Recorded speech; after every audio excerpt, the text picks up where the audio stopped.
বাংলাদেশে ২০২৪ সালের জুলাই আগস্টে চলমান ছাত্র জনতার আন্দোলনের সময় সেনাবাহিনীকে দমন পীড়নে অংশ না নেওয়ার বিষয়ে সতর্ক করার পরই রাজনৈতিক পরিবর্তন দেখা গেছে বলে মন্তব্য করেছেন জাতিসংঘের মানবাধিকার বিষয়ক হাইকমিশনার ফলকার তুর্ক।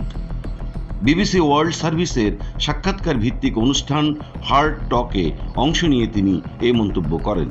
তুর্ক বাংলাদেশের সাম্প্রতিক পরিস্থিতিকে একটি সফল উদাহরণ হিসেবে তুলে ধরেন। তিনি বলেন, আমি আপনাকে এমন একটি উদাহরণ দিতে পারি যেখানে জাতিসংঘের হস্তক্ষেপ গুরুত্ব সহকারে নেওয়া হয়েছিল। আমি গত বছরের বাংলাদেশের ঘটনা বলছি। আপনারা জানেন, জুলাই আগস্টে সেখানে ছাত্রদের বিশাল বিক্ষোভ হয়েছিল। শেখ হাসিনার সরকার সে সময় ছাত্রদের আন্দোলন দমনে কঠোর অবস্থান নিয়েছিল উল্লেখ করে ফলকার তুর্ক বলেন, ছাত্রদের জন্য এটি একটি গুরুত্বপূর্ণ মুহূর্ত ছিল যখন আমরা বিষয়টির উপর আলোকপাত করি। আমরা সেনাবাহিনীকে সতর্ক করি যে যদি তারা এই দমনপীড়নে জড়িত হয় তাহলে হয়তো তারা শান্তিরক্ষী মিশনে অংশগ্রহণ করতে পারবে না। এরপর আমরা পরিবর্তন দেখলাম।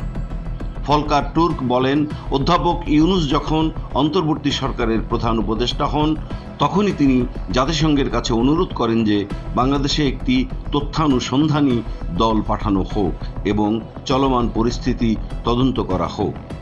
আমরা তাৎক্ষণিকভাবে ব্যবস্থা নিয়েছিলাম এবং এটি বাস্তবেই সাহায্য করেছিল, বলেন ফলকার তুর্ক।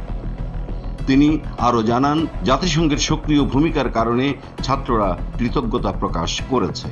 জাতিসংঘের মানবাধিকার প্রধানের বক্তব্যে বাংলাদেশের রাজনৈতিক পরিবর্তন সহ আন্তর্জাতিক সংকট মোকাবেলায় জাতিসংঘের ভূমিকা আরও কার্যকর হওয়ার ইঙ্গিত পাওয়া যায়।